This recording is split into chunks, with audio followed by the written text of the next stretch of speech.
Телеканал «Якутия-24» продолжает работу в прямом эфире. В студии Влад Давыдов. Это программа «Итоги дня». Сегодня в выпуске. Возвращение в привычный режим. Учащиеся столичных школ возобновят обучение в очном формате с понедельника.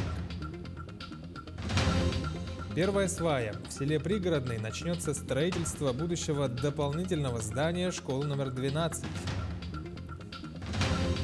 Угроза блокировки счетов и арест квартиры. В пенфонде произошла ошибка. В результате у ниренгринцев возникли несправедливые проблемы. Как так вышло?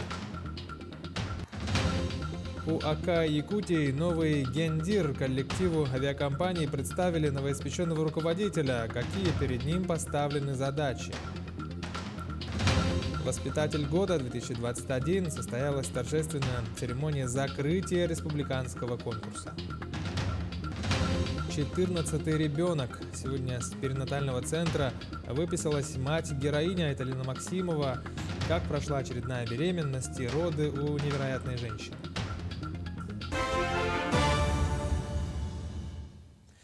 Учащиеся столичных школ возобновят обучение в очном формате. С грядущего понедельника, 13 декабря, такое решение приняли на заседании Управления образования и мэрии столицы. Напомним, школьники с 1 по 8 классы ушли на дистанционное обучение 30 ноября из-за роста заболеваемости гриппом и ОРВИ. Спустя неделю удаленку продлили до 12 декабря. В этот период в школах провели необходимые генеральные уборки и дезинфекцию. Грузоподъемность увеличили на ледовой переправе по маршруту Хатасы-Павловск с 10 декабря. Теперь переправа открыта для машин до 5 тонн. Открыть движение позволили результаты замеров толщины льда. Ожидается, что для транспорта до 20 тонн зимник откроется 20 декабря, до 30 тонн 28 декабря, ну а до 40 тонн 6 февраля. Зимник от микрорайона Кангаласы до Сотинцев в Усть-Алданском районе откроется ориентировочно 25 декабря для транспорта до 3 тонн. Ну а ледовая переправа от Даркылаха до Нижнего Бестяха на автодороге федерального значения Колыма начнет работу ориентировочно 5 января для транспорта общей массой до 10 тонн. Госавтоинспекция республики проведет массовые проверки на дорогах 11-12 декабря. Сообщается, что по итогам 11 месяцев текущего года на дорогах республики зарегистрировано 633 ДТП, в которых погибли 65 человек. 821 человек получил различной степени тяжести травмы. С участием водителей, находящихся в состоянии опьянения, зарегистрировано 92 ДТП, при которых погибли 18 человек, 144 получили травмы. Всего было совершено 152 наезда на пешеходов. В результате погибли 12 человек, 146 получили травмы. Госавтоинспекция предупреждает водителей о предстоящем мероприятии и призывает всех участников дорожного движения быть дисциплинированными на дорогах. К другим новостям. В рамках реализации второго этапа проекта по созданию дополнительных мест в школах с участием корпорации развития Web.рф на территории Якутии продолжается строительство дополнительных зданий для нужд школ столицы. Так, сегодня в селе Пригородный забили первую сваю будущего дополнительного здания школы номер 12. Репортаж Дмитрия Тымырова.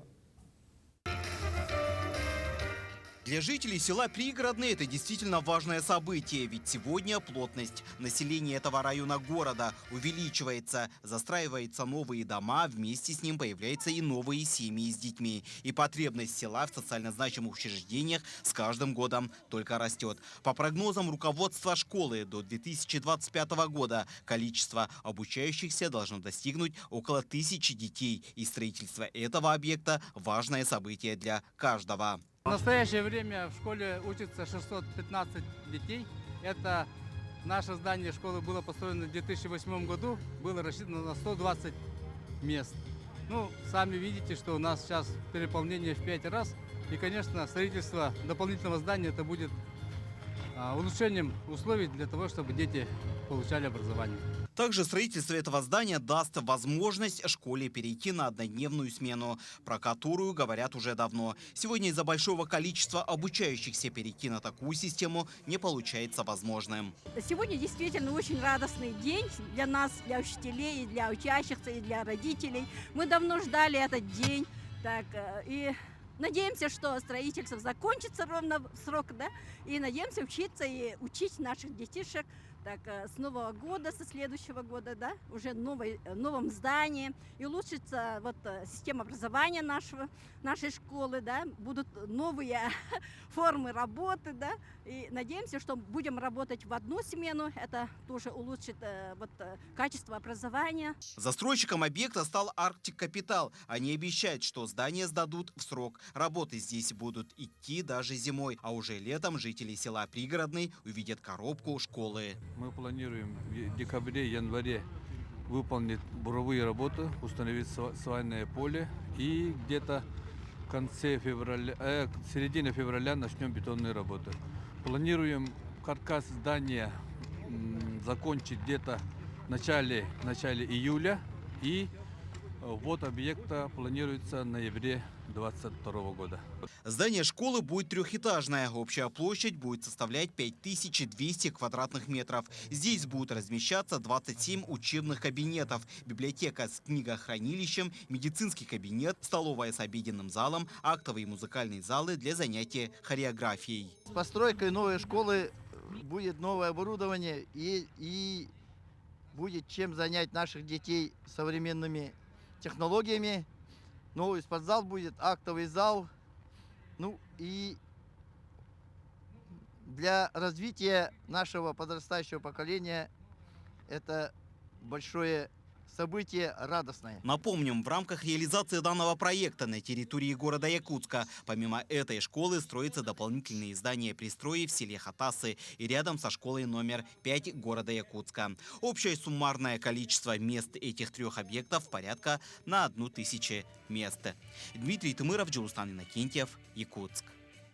Организовать собрание собственников многоквартирных домов стало намного проще благодаря государственной информационной системе ЖКХ. Возможности сайта уже опробовали жители многоквартирного дома в Якутске, рассказывает Саргалан Невстрой. Совсем недавно перед жителями дома по улице Лермонтова стояла непростая задача – сменить управляющую компанию. Для этого необходимо было организовать собрание собственников и проголосовать, достигнув кворума. Попытки собраться всем домом предпринимались несколько раз, но безрезультатно, пока Зинаида Соловьева, активная жительница, не узнала о возможности онлайн-голосования. В нашем доме 71 квартира.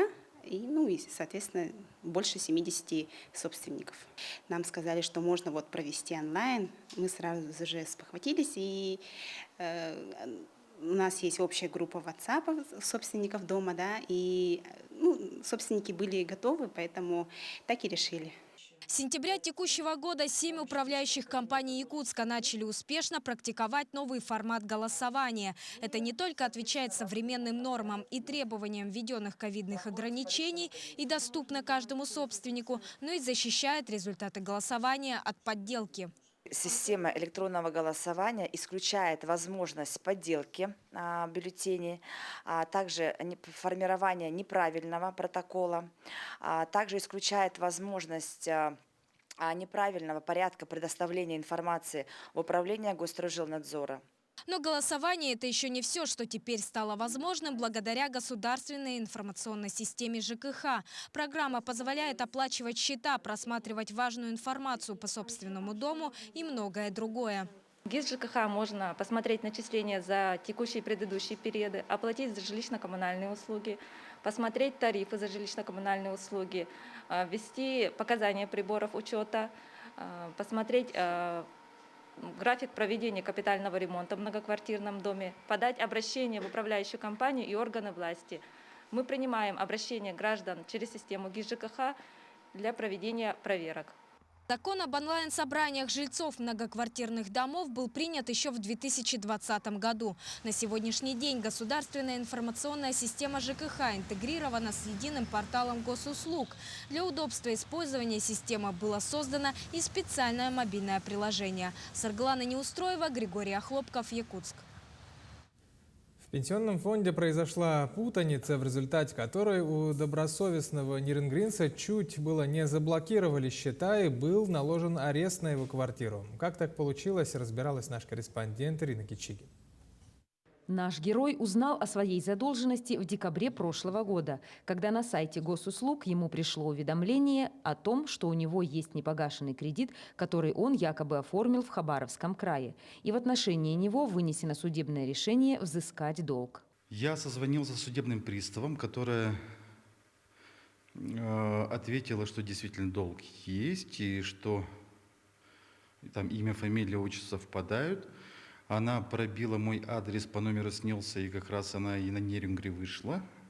И там единственное у нас несовпадение пошло – это место рождения. Чтобы разобраться в ситуации, Александр Иванов обратился в пенсионный фонд в центральное отделение города Якутска. На его официальный запрос пришел ответ, что действительно на его номере снился числится 2 человека с полным совпадением фамилии, имени, отчества и даты рождения. При дальнейшем разбирательстве с пенсионным фондом, пенсионный фонд сказал, что они этого человека с лицевого счета убрали.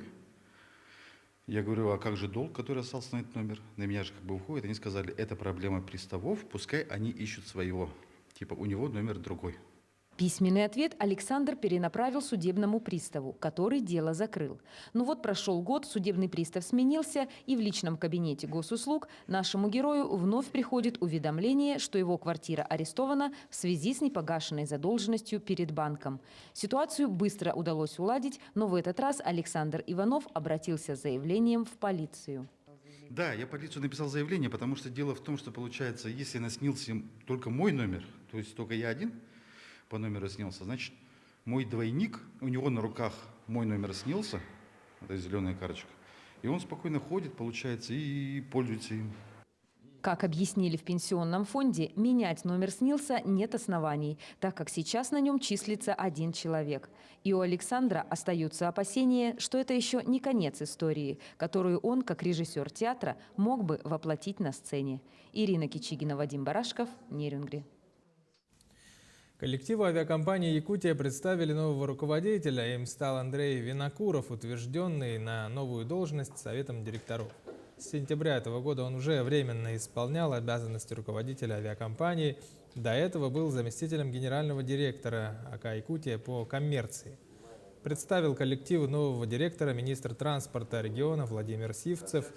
Он сказал, что правительство республики ставит достаточно жесткие требования перед авиакомпанией как основным перевозчиком и системообразующим предприятием региона. Это касается как безопасности, так и регулярности полетов. Перед новым руководством поставлены задачи по повышению качества работы предприятия, а также стабилизации финансово-экономического положения авиакомпании «Якутия». Прежде всего, хотелось бы сказать, что задачи и цели мы еще определяем. Почему? Потому что у нас рынок он постоянно видоизменяется. Также вы все знаете, что авиакомпания «Якутия» входит в Дальневосточный альянс авиакомпании «Аврора», поэтому нам нужно будет с ними сверить часы, как говорится, да? Поэтому мы определяем. Но приоритеты, конечно же, это безопасность, регулярность. Будем работать, продолжим работу над тарифной доступностью для своих пассажиров, особенно для местных перевозок. Поэтому я думаю, что с теми задачами, которые мы сегодня видим, мы справимся. По крайней мере, будем двигаться, чтобы их решить. В Ленском районе в прошлом году была проведена магистраль оптоволокна до Наслегов района. В этом году делают подвод к каждому дому за счет районного бюджета. Анна Кожевникова продолжит тему. Высокоскоростной интернет появился в Бичинче. Сегодня все соцобъекты пользуются этими благами цивилизации. В клубе благодаря интернету запустили кинотеатр. Теперь бичинчинцы могут смотреть якутские фильмы сразу после премьеры. У нас интернет уже есть, уже 5G. И то, что надо нам, онлайн-учение, онлайн-мастер-классы, посещаемость сайта, Все, что связано с интернетом, уже все работает нормально, доволен.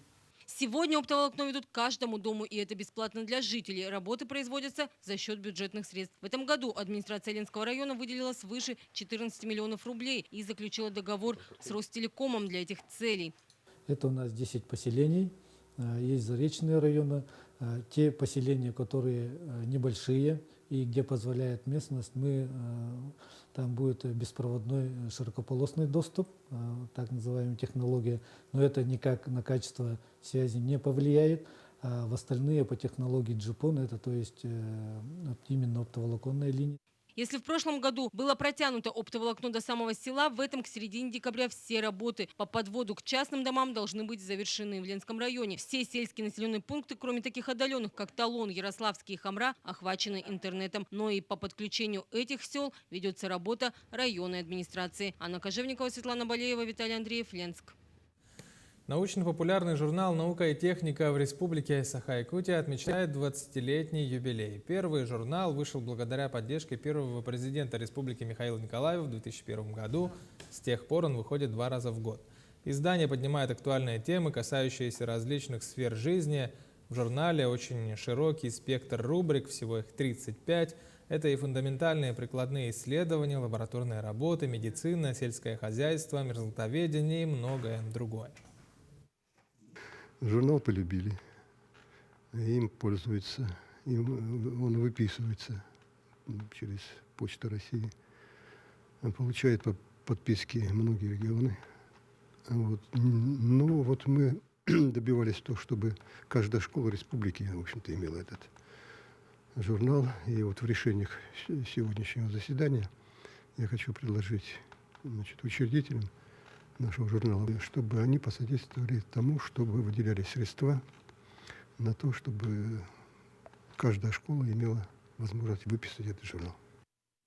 Для активной борьбы с коронавирусом уходящий год главой Якутии был объявлен годом здоровья. Тогда, во время своего ежегодного послания парламенту Якутии, Айсай Николаев поставил приоритетные задачи по защите здоровья населения, прежде всего в борьбе с коронавирусом. О важности получения коллективного иммунитета и вакцинации против COVID-19 материал нашего корреспондента Ульяны Шагиной. Уже год Якутия охвачена масштабной вакцинацией против COVID-19. Полный курс вакцинации прошли более половины якутян. Ход прививочной кампании находится на личном контроле главы Якутии. Эта сложная организационная работа ведется в регионе в ежедневном режиме. Я считаю, что вакцинация, которая очень активно идет у нас в республике, в том числе хочу особо отметить город Якутск, где число людей, взрослого населения, получившего первый компонент вакцины, уже превысило 70%. Вот это все привело к этим положительным результатам. Население Якутии активно подключается к этой масштабной акции. Многие уже понимают, насколько важно достичь коллективного иммунитета. Если в прошлом году только за счет самоизоляции можно было остановить вирус, то сейчас нам помогает вакцина. Ставлю сейчас 3-ю прививку, да, и очень довольна, я не болею. И все вот эти, которые были связаны там болезни, не болезни, я их как-то с легкостью прошла.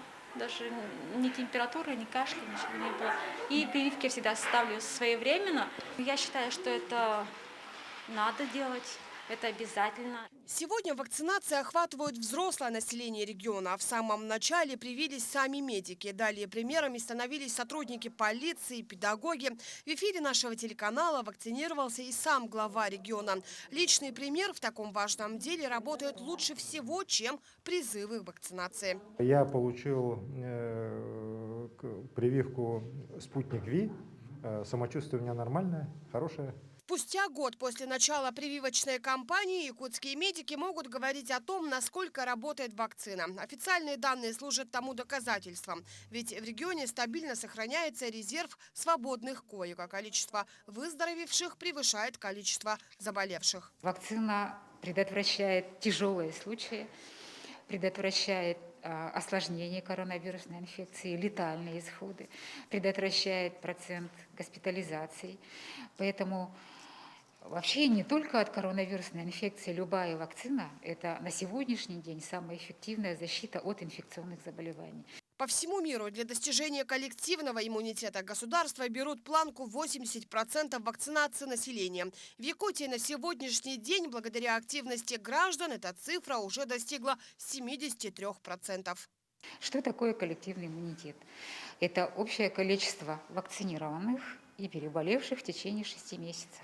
То есть это иммунная прослойка, которая способствует предупреждению распространения, дальнейшего распространения коронавируса среди населения.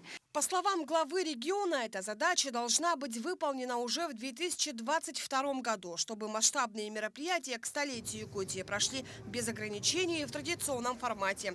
И то, как мы проведем следующий год в ограничениях или без них, сегодня зависит только от нас. Ульяна Шагина, Светлана Валеева, Якутск, Ленск. Состоялась торжественная церемония закрытия республиканского конкурса «Воспитатель года-2021». В течение 5 конкурсных дней люди, нашедшие свое призвание в педагогической деятельности, показывали свое профессиональное мастерство. Всего представлено 30 участников со всей Якутии. Конкурс впервые провели в дистанционном формате. Цель нашего конкурса – это повышение престижа профессии воспитателя. И привилегия у них, конечно же, победителя, он достойно представит нашу республику на всероссийском конкурсе «Воспитатель года» Российской Федерации. Все мы знаем, и родители тоже знают, без воспитателей сейчас никуда, как говорится, да? И мы все хотим, чтобы воспитатели были очень компетентные, профессионалы своего дела. И этот конкурс как раз он служит этому.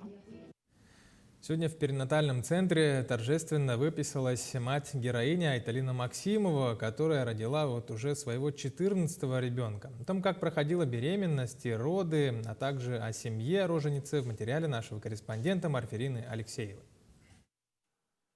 Новорожденной малышке дали имя Милана. Имя выбирали всей большой семьей. Девочка родилась на радость всем, крепкой и спокойной. В семье Айталины и ее супруга Сергея – это 14-й ребенок. У нее еще 8 старших братьев и 5 сестер. Малышку Милану очень ждали. Айталина была рада узнать, что беременна девочкой.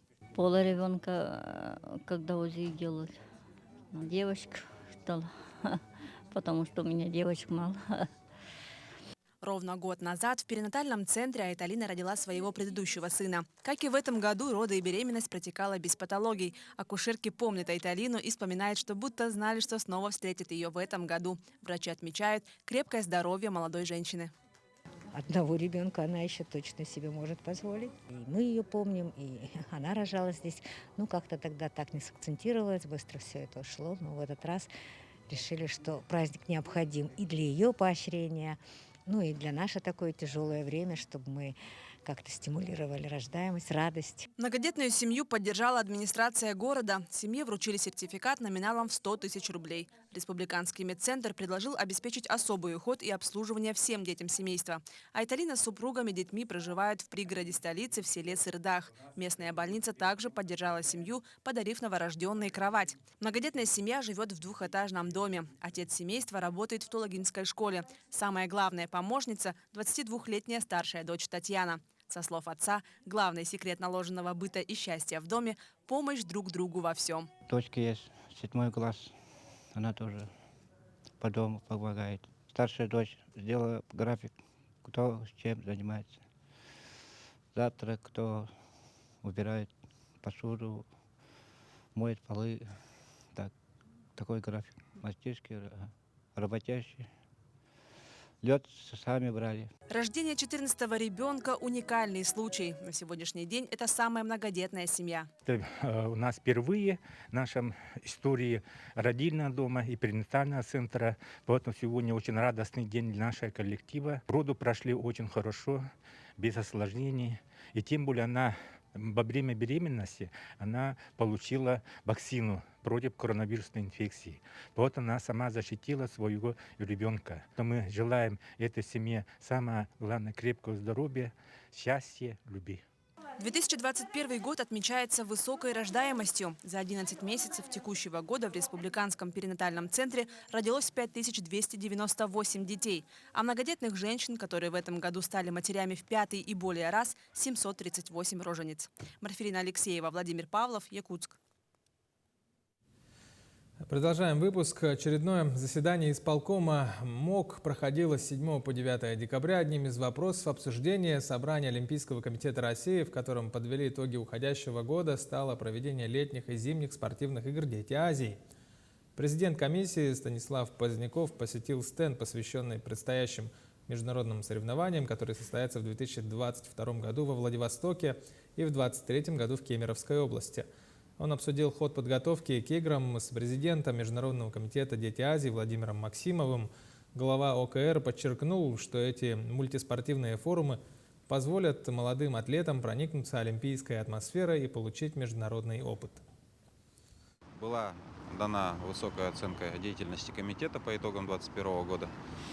И были намечены планы в ходе подготовки и проведения этих двух, скажем так, важных мероприятий для олимпийского движения России. И вообще в планах объединения подрастающего поколения и продвижения олимпийского движения в странах Азии.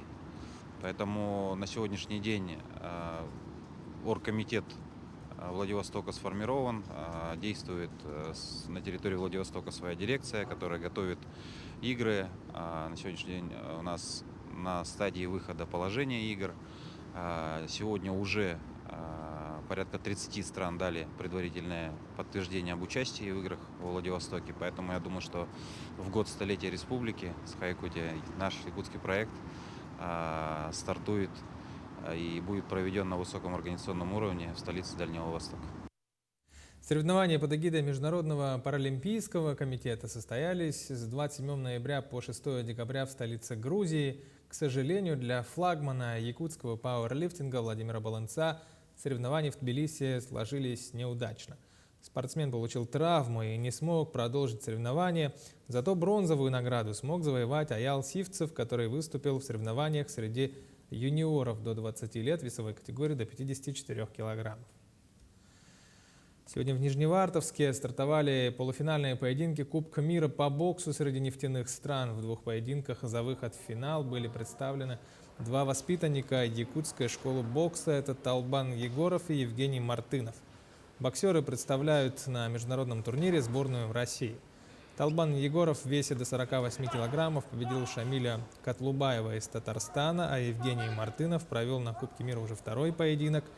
В весе до 51 килограмма в сегодняшнем полуфинале якутянин выиграл у белорусского боксера Дениса Солодских. Таковы итоги дня сегодня. Смотрите телеканал Якутия-24. Будьте всегда в курсе.